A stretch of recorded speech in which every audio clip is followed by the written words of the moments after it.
Welcome to the Online Success Journey Podcast, your opportunity to discover and learn from entrepreneurs like yourself. This is not your typical podcast, but a place where you can get the real story and find out how real people encounter speed bumps and detours, but journey through to find success. Now here's your host for the Online Success Journey Podcast, Patience. Hello everyone and welcome to Online Success Journey. This is episode 90. Are you ready to join the clan? Today we have Aaron Stevens, known as the Celebrity Profiler and Australia's leading personality and business profiler. He's an Amazon #1 best-selling author, a coach and a trainer. Hello Aaron. Hello, how are you? I'm okay. I know here the clan is anxious to know your story. So let's talk about your background. Tell us what you did before you started your own online business. Before I got online, I spent 23 years with our telecommunications company here in Australia. I worked with them as a principal technical officer in the field of computers and all the computer links. Once I left there, which was about 1991, I went into different fields, and I've worked in a lot of different industries, but then started my own business at about 95. And from there, just progressed through different fields until I've finally ended up doing what I'm doing today. Wow. Okay. So, let's put him on aside. How did you know you were successful when you started your own business? When I started the business, I didn't have a clue what I was really doing. And it was only when I started finding that clients were seeking me out and calling to me instead of me advertising all the time, but they were finding me. And they were coming to me and telling me that they had particular needs. And from that, I knew that, yes, I'd built a reputation based on knowledge and also results. And at that point, I just realised that my business was going to grow without needing to do a great deal of advertising. Wow. Why do you do what you do, above all? Well, from my background, that's the best place to start. When I first came to or worked with the telecommunications company, I was doing my training with them, and there were two areas of training. One that you would finish the first apprenticeship and then you would do a training after that.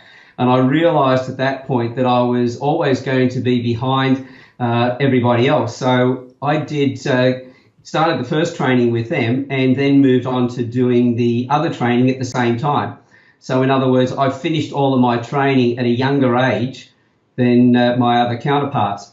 And I then was promoted to a position where I was put in charge of people who were all older than me. So my second in charge was 15 years older than me. And so now here I am at the age of 23, and I've got to get all these older people on side, get them working and taking orders from me. So that was the first instance. So the first challenge I had was to learn how to understand people and get them to work with me, even though they were older than me. Then another 10 or 12 years later, I joined the surf club and became a patrolman there, and they taught me into becoming the club captain. Now at that point, when I took that role on, now I was the same age as most of the others that were in those positions, but they'd been in the surf club ever since they were young kids, and I'd only joined the surf club in my older or later years. So now I'm the same age as everybody, but I'm now the least experienced person in the whole team. And again, I had to tell them what to do. In fact, I ended up being in charge of 3 different beaches. So with that, going from being the youngest to now being the least experienced. And then after that, I also, when my first wife left, I had 3 boys. They were 4, 11 and 12. So now I was raising 3 boys on my own. And now I had to understand and take on different roles. So I was understanding and working with young children in a greater capacity than what most fathers would need to do. And all of a sudden now I've just realised I was working in so many different areas through my career. And that's one of the reasons why I've moved into the career I am now. It's been a progression. It's been originally a necessity. These are the things I needed to do. and then led into a stage where it's just something I now have a passion for. Wow. Okay. Right. Tell us about reading the people. How do you start this? Was this a talent, a born talent, or did you have to train for this? Well, considering that I'd been married and divorced twice, I'd been through a lot of relationships. I'd had business partners over the years in different businesses that didn't work out very well at all. I was very bad at reading people, to put it bluntly, and so I had a need to actually learn it for myself. So it's been probably a progression of over 40 years now of learning to read and understand people. And I've added new skills to it all the way through.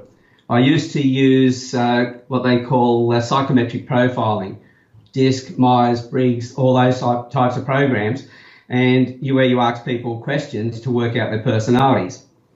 But for a period of time, I was also teaching currency trading, and in that time, I needed to know the personalities of the people who were learning so that I could understand where they would start losing money. It was all based on their personality, so I needed to know that. And I realised that asking questions, you were going to get people answering you with the way that they thought they should answer, and so you weren't getting the right details. And then a number of years, about 10 years ago now, somebody mentioned to me, ever looked at reading faces? So that's when I got involved in reading the faces. Now, when it comes to reading faces, there's two major things. The expressions on your face, there are little quick ones that when somebody first speaks to you, you will react emotionally and unconsciously, and your face will take on certain expressions. They only last, by the time your conscious mind steps in, it could be as fast as a 25th of a second or a fifth of a second in speed. So very quick reaction. It appears, the conscious mind steps in, and the expression disappears. That tells me somebody's emotions. It also, in a discussion, tells me if they're telling the truth when you're asking them questions. If the expressions don't line up with what they've actually said, you know that there's a problem. Then you have the facial features, and people go, well, how can you tell somebody's personality from their facial features? You can think of somebody who lifts weights. You can tell that they're fit. You can tell what sort of exercises they do. Same thing on the face. Whenever you think, your body's always going to show it as well. Same as we had with the expressions. So if you concentrate in a certain way, you think and process in a certain way, you're going to work the same muscles in the face, and they're going to create different ridges and crevices. And that's all I'm doing when I look at somebody's facial features, is reading the history of the way they like to think and process, which virtually is their personality. Wow. So the personality tells me, well, the facial features tell me their personality. It doesn't tell me their character. The personality tells me how they like to think and process. It doesn't tell me what they're thinking and processing, but their expressions on their face tell me their emotions. And when I put that together with a short observation, I can work out somebody's character as well. And that's what profiling is all about. Wow. Oh, so do you need someone to be present with you, or they can just send you a picture? How do you... The picture's the easiest way to do it. When I was teaching salespeople before they go out and meet a new client, I've always told them, well, find a photograph on LinkedIn or Facebook or social media of some form, or their website. If you can find their facial feature or their photograph, you can look at their facial features and work out their personality. You can then prepare your complete proposal, the way you're going to present to them before you even go in and see them. And if it's a young child, the facial features will tell you the hobbies, sports and careers, the things that they like to do. So it'll tell you what sort of careers will suit their personalities before they leave school. And before they even get to school at a very young age, it'll tell you their learning style and the best way to teach them. You see all this on the picture without reading their history? That's right. I've worked with people who have got PTSD. I've had people who have got, ADHD, Asperger's, autism. I've profiled those people from their photographs and given a report to them, and it's been spot on each time. I've just been working, so I'm in Australia, but I've been working with a teacher and a couple of parents in LA, in America. They sent their photographs through of the young boy, their son. I profiled him, told the parents how he behaves and the best way to talk to him. The teacher's been working with that as well, and the last report I got from them, his class marks have improved and his behaviour in class has improved as well, and his parents are getting a better result with him at home as well, because once they read his personality and understood his traits, they learned how to talk to him in a way that he would then listen to them, and that's made all the difference. Wow, I see that you said you worked on with the royals, again you work with the celebrities. Do you have like a specific charges, like people who are like everyday people who are not celebrities? Do you still work with those ones as well? Well, I work with the celebrities. The way that came about originally was all the media attention I got. They got me to do profile different politicians, different reality shows like The Bachelor, British royalty, and they're the ones that gave me the title, the Celebrity Profiler.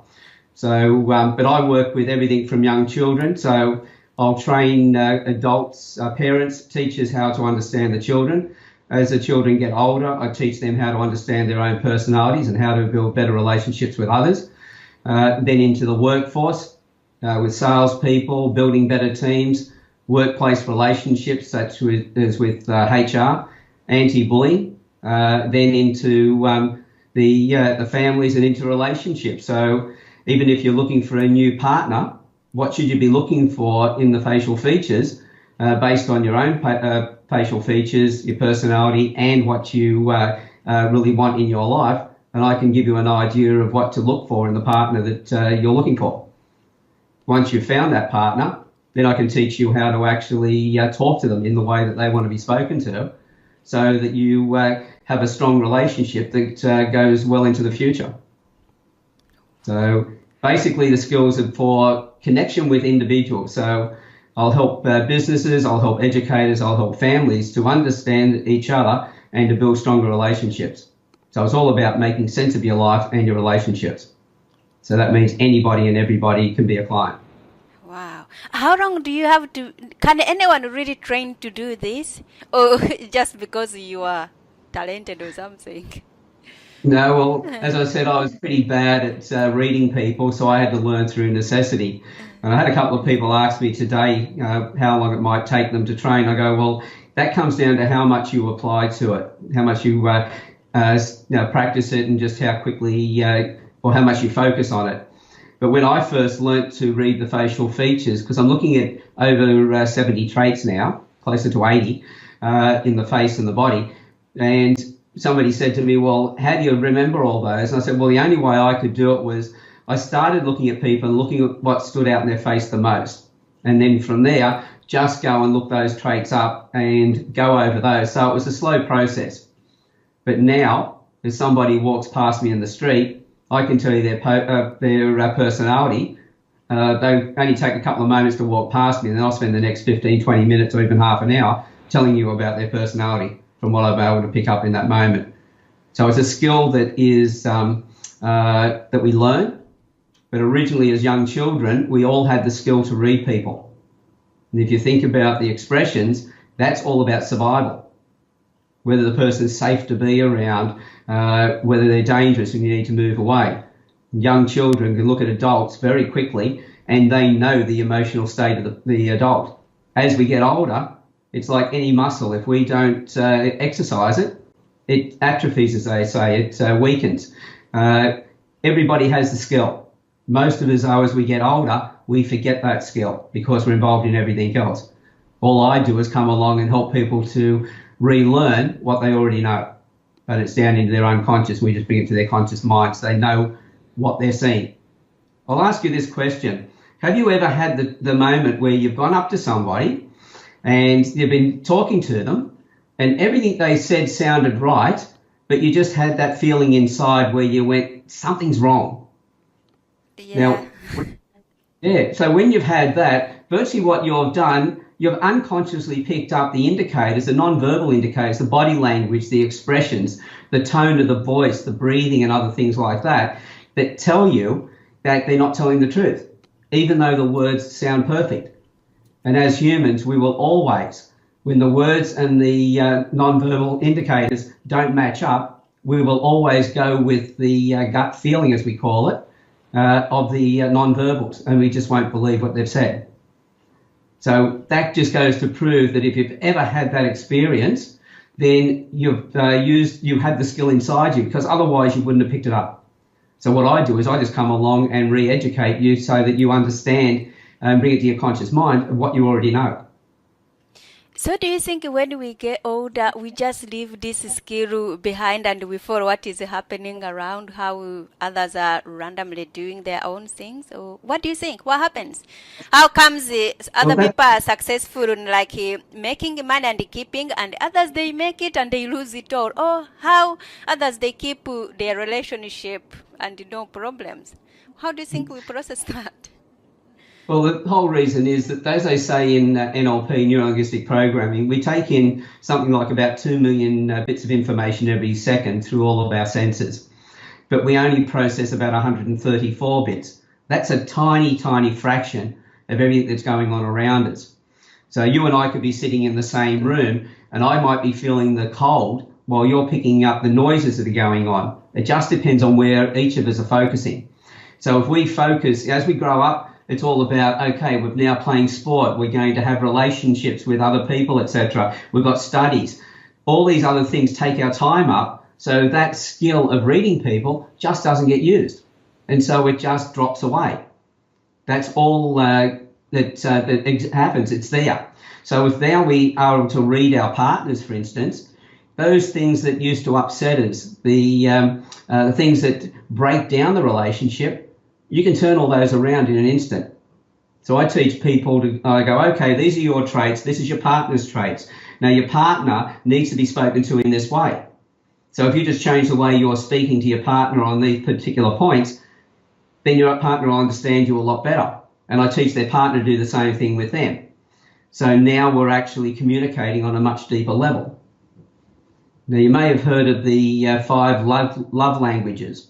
You know, whether the person has, if it's physical touch, if it's words of affirmation, if it's receiving gifts, those sort of things. Well, if you can read your partner's traits, you can take those 5 love languages to a much greater level again. Because now you know if it's gift giving, well, what sort of gifts that person would like. If it's physical touch, what type of physical touch? If it's words of affirmation, how do you speak those words?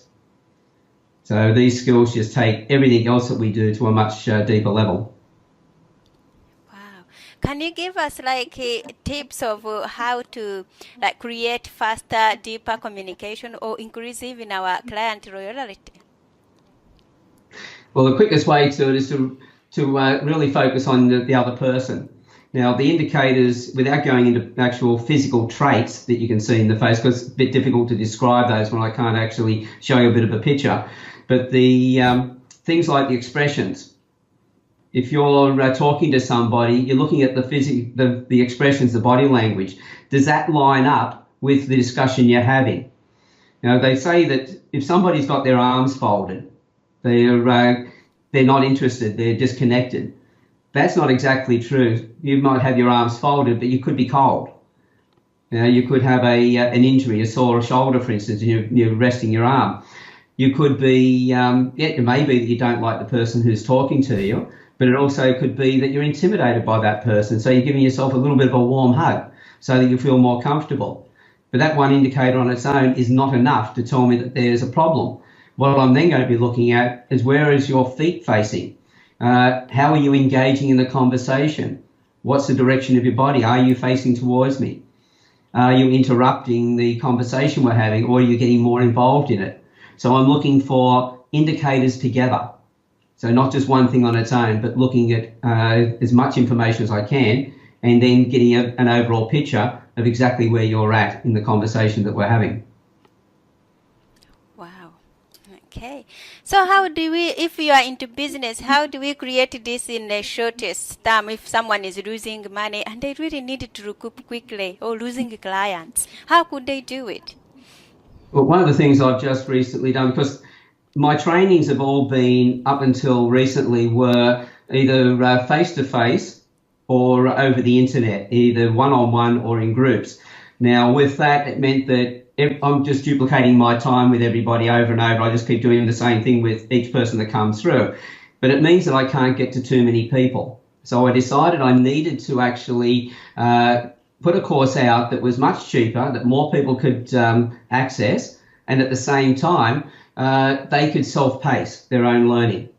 So I started recording some courses, and one of the courses that I used to do face-to-face is now recorded. It looks at about 7 traits, and I've got it up online so that people can go in, they can use the free trial first of all to say, yes, this is something I want to do. Then they can do the actual course. And in that 8 traits that are in that course, they'll learn how to build instant rapport with somebody. So if they're a salesperson, how to actually get to the sale faster. So how to save time and how to increase their the number of people that they're seeing because they've got more time to do it. Each sale or presentation is shorter, so they're shortening their sales cycle and increasing their revenue. If you build rapport with somebody, that's the first thing in business you've got to learn to do. Nobody does business with anybody they don't know, like, and trust. If they don't trust you, they're not going to do business with you unless you're a monopoly and the only person with that service and they have to buy from you. If they have to buy from you under those conditions, they're going to be looking for a discount. So they're going to be pushing and haggling and everything else, which means you're spending a lot more time with them and then not getting to other people. So you're losing money. Even if they then finally pay the full price, you still lost money because you could have been seeing someone else. But if you have that trust with somebody, they will always come back to you. They will always, you'll repeat. That's how you get loyal clients. So that's one thing. One is getting the client. So build instant rapport with them, get them through the sale quickly, but do it in a way in which you build a relationship with them. And if they require those services again, they will come back to you each and every time. And if they don't, say they're buying just a car from you, for instance, they'll be telling all their friends about it. So you'll be getting repeat sales through their friends. So it's all based on relationships. And it's only when you focus on your client that you actually increase your sales. So you want to make more money, you want to get some more sales, focus on your client and the sales will just come. What about the tips if someone is getting wrong with all their relationships? Okay, well, in that, the first thing I look at is, because everybody will say, I found somebody, they were really great, then it broke down. And I've been through this over and over again. It's one relationship after another. I keep attracting psychopaths, that sort of thing. Well, the other person is probably saying the same thing about you. And the truth is, it's not that either of you are psychopaths. The truth is that your personality traits are totally different. And it's because they're totally different that you're not connecting with each other. Yes, there may have been an attraction because of that difference, but then once you start getting used to that, the difference, the excitement starts to disappear, but now it becomes heavy maintenance. And that's why a lot of people are in and out of relationships. They have these whirlwind relationships that just flying high, then all of a sudden they crash and burn. They go out and find another one. You know, I found my soulmate, it's all love and everything else. And a little bit while later, I found another dud. You know, that person now is out of my life. We're looking for the next one. So the first thing I always say to people, you need to know your own traits. You need to know what pushes your buttons, what drives you. You need to know what the other, and how you want to be treated. Then you look for the traits in the other person aligned to that. And once you know their traits, you talk to their traits. So if you have somebody who is more emotional, for instance, and you're a little bit more robust, you may soften the way that you speak to them. But why did that person who was more emotional come into your life? It could have been because you needed somebody who was a little bit that way because you'd been through a tough time. That person comes into your life, the relationship's brilliant because you've got someone there who's nurturing you, but then a little bit down the track, you then find that you've got back to your robust self again, and then you look at your partner and go, oh, for God's sake, you toughen up. You're getting soft. They haven't changed. You've just got back to your strength. So you need to know your own traits and how you're changing yourself. You can't blame the other person until you know yourself first of all. Once you've done that, then you can look at the other person and go, okay, well, I can see what's going on here. Does that make sense? Okay. Would this also work for people who are struggling to like hold down the jobs? You see people who flit from one job to the other. They can't really find stability. Would also this one work for them? Exactly. If you're, well, in Australia, about 3 or 4 years ago, we had 2/3 of the workforce, about 67%, didn't want to be at work. They were either disengaged or what they call actively disengaged. In other words, not only did they not want to be at work, but they told everybody they didn't want to be at work. They performed in a way in which they weren't performing at their best, and so the company was probably losing anything up to 50% of their income. So if you've got people who are unhappy in their work, productivity drops by 40%. If somebody's being bullied, that individual's performance drops by 70%, and everybody else around them, their performance drops by 40%. So for any organisation, if they've got a large turnover of staff, they need to start looking at the management. They need to look at how we actually look after our people. Because your clients, if you're a manager or a leader of an organisation, your clients are your staff. And your clients outside the business are your staff's clients. Because the way you treat your clients then will treat your customers. And if you're losing customers, it's because your staff aren't treating them the right way. And the only reason that happens is because they're not being treated the right way themselves. And that comes back to management. So you'll have a lot of people who don't want to be at work. In Australia, that's now gone up to 82%. So more and more people don't want to be at work. The other thing is, if you're out of work, because most people don't have much savings in the bank, they have to get a job quickly. So they go for any job that's out there. And next thing you know, they find that they're doing a job that doesn't match their personality. So if you're somebody who has a trait that needs to be on the move and you get an office job, you're going to get fidgety, you're going to get frustrated in that job. As soon as you're not happy in your work, everything goes downhill from there. So then people will then go, oh, this job's no good. I don't like the management, don't like the organisation, don't like the customers. They'll go off and find another job. But they'll just grab any job that comes up and they'll find that that one didn't match their personalities either. So I can profile people and say, well, these are all the traits that really stand out.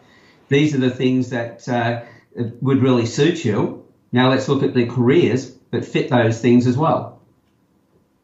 And once you've got that, if we can help children before they leave school, for instance, pick the careers that will suit them, when they go to university or up to further studies, they'll do the subjects aligned with the thing that they would like to do, not that they think they would like to do, but ones that are matched to their personality.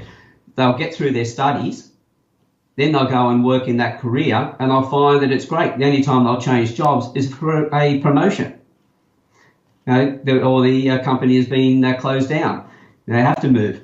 Other than that, they won't need to move at all. But we've got most of these kids coming out of school thinking, I should do this job, usually because of peer pressure, parents or whatever. They go and start that study in that field first of all, and they either drop out of their colleges, their universities, etc., or they struggle through to the end thinking, oh, that's the end of that. No, it's not, because now they're going to the job where they're going to be doing exactly the same for what they've been doing in the course. So they're not going to be happy. This is the reason that most people change their jobs, because they don't go into careers that suit their personalities. Wow. Okay. So through all this training and now you became the first Amazon author. Did you ever had a mentor when you started your business? I've always had mentors, and some people have asked me, well, who would be your mentors? They're expecting people like, Nelson Mandela, Richard Branson, people like that. And I've gone, well, some of my mentors and my teachers in particular have been kids. If I teach somebody, wow, I can't teach them to the best of my ability unless I'm learning from them as well. I need to understand the other person on how they like to learn so that I can teach them the right way. When I was in the surf club, I used to examine all the young kids for their bronze medallions to become surf lifesavers. And I would have to ask them, well, tell me about the beach. Tell me what you're seeing in the surf. And they would be looking at the surf with completely different eyes to me, these younger minds. And I learnt a hell of a lot from them, because I realised that I don't care how old a person is or how young or what nationality, sex or whatever, I will always learn from them. But then I also had, I've always had coaches as well. No matter how good you get, if you don't have a coach, you're getting to where you're going to hit your level of incompetence because you can't grow any further. And I always want to be able to provide more for my clients. So I'm always going to have coaches and I'm always going to have mentors. Did you ever make any mistakes along the way? I think I've made a lot of mistakes along the way, but that's part of being successful. People who don't make mistakes never did anything. So you will find that every entrepreneur out there, everybody who's been successful in business and life, if you sat them down and you asked them to compile a list of the mistakes they made, it would be a very long book because that's how we learn. So my recommendation to anybody who's starting out, yep, you're going to make mistakes. The idea is to make them fast, learn from them, get over it, and move on to the next attempt, go and do something again, and keep applying yourself because eventually you've got to get it right. And if you think of people like Edison, creating the light bulb and things like that, or Colonel Sanders with Kentucky Fried Chicken, the number of times they actually, or Sylvester Stallone, I think it was over in the thousands of times he put his, I think it was 1,500 times he put his script for Rocky forward and he got rejected. The whole thing is when people knock you back or whatever happens around you, it doesn't mean that they're right. It doesn't mean that you're wrong. It could be that they just don't have the vision that you have. You just got to find somebody who does have the vision. So if you're an entrepreneur, don't give up. But yes, Aaron, don't give up. But how long can we keep on pushing? I know Stallone, he did near 100. Other people, so they have tried it to their best. But in this online world and also the peer pressure, how long can we keep trying? Well, I was always said if I got knocked down 8 times, I'd get back up 9 times. So what the whole thing comes down to is forget about what other people are telling you. Don't let them change your feelings about things. You've got to come back and look at it and go, okay, what I'm doing here, how important is that? What is the vision? What's the purpose behind it? What's my passion about it? And if you've got a real strong purpose and you're really passionate about it, you don't take advice from anybody else except for those people that you know are successful, and you go and talk to them. Because one of the rules I have, if anybody gives me advice, the first thing I do is look at them and go, okay, that's the advice they're giving me, which is the advice that they've run their life with. And I look at their life. Do I want that life? And quite often the answer is no. So why would I listen to the advice they have? So I won't take their advice. I'll just go back to my own and go, look, what is it I'm trying to do here? One of the things I've been trying to get into education now to have teachers trained, so they can help our children so that they're not, in Australia we've got a large number of children every year taking their lives through depression. To have the teachers equipped with these skills, we can turn that around.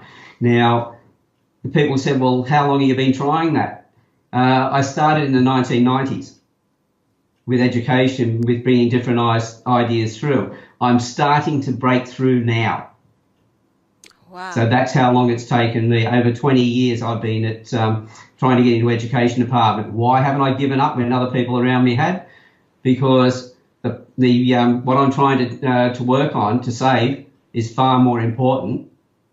It's saving these kids, giving them a better life. If these skills work here in Australia, they'll work in America, they'll work in England, New Zealand, they'll work in any other country. So what I could be doing is creating something that could change the life of every child, improve their lives. I don't have a right to not do that as long as I believe that what I'm trying to do is important. And yes, I have the skills or the things that I'm trying to teach the teachers can make that change. So that's what drives me. So how many times will I keep going into education? I'll keep going until I either succeed or I expire this world, that I pass on. So that's the dedication I have to it. Wow, that's a long journey. Okay, what is the most valuable thing that you learned from your coaches or the kids or people you meet on every day? What is the most valuable thing? The most valuable thing is when I see them actually get it. Like I'll be sitting in a cafe, and I did this not too long ago. I was having a cup of coffee, and there was a group of mothers, with their children. And obviously, the mothers don't get out very often, so these mothers were getting together to have a bit of a morning tea with each other and sort of get away from the pressures. And one of the little boys is sitting in a high chair, and he's starting to bang on the table. And I could see his mother getting upset about it. And I noticed in his face, not only in the way he was beating the rhythm, I could pick up that there was a bit of a rhythm there, but his face also had the trait that told me that he had a gift for music. So I just leant over to his mother because I could see her getting irate with him, worrying about what everybody else in the place thought. So I just leant over to her and told her about her son's gift, explained to her what it was all about. And by the end of our conversation, everybody else in the cafe were listening in. So nobody was worried about the noise he was making anymore. His mother then realised that she could use music to curb his behaviours, so change the music to change his behaviours at home and when he's studying and everything else. And so this is only, 2.5, 3 years old when I'm telling her this. And just looking at the look on her face, her attitude to her son changed. Her attitude to the people in the cafe changed. Everybody else, their whole demeanour shifted. Other people weren't worrying about the noise he was making. They were looking at him thinking, wow, he's got a gift. That's the stuff that I really get a buzz out of when people come back to me and say, well, from what you've done, what you've shown us and helped us with, it's really helped us. And especially when my clients still send me testimonial videos, anything up to 5 years after I've done work with them. So work with them one day and years later, they're still sending me videos telling me how things are still going in their lives. That's what drives me. That's what I really get a buzz out of. Wow. Okay. Where do we find you to connect with you? The best way to find me is through my website. And the quickest way there is, it's my name, Alan, A-L-A-N, and Stevens, S-T-E-V-E-N-S, .com.au. That will take you to my website. There are certain pages in there I used to direct people to, but as of sometime this week, my new website will be up.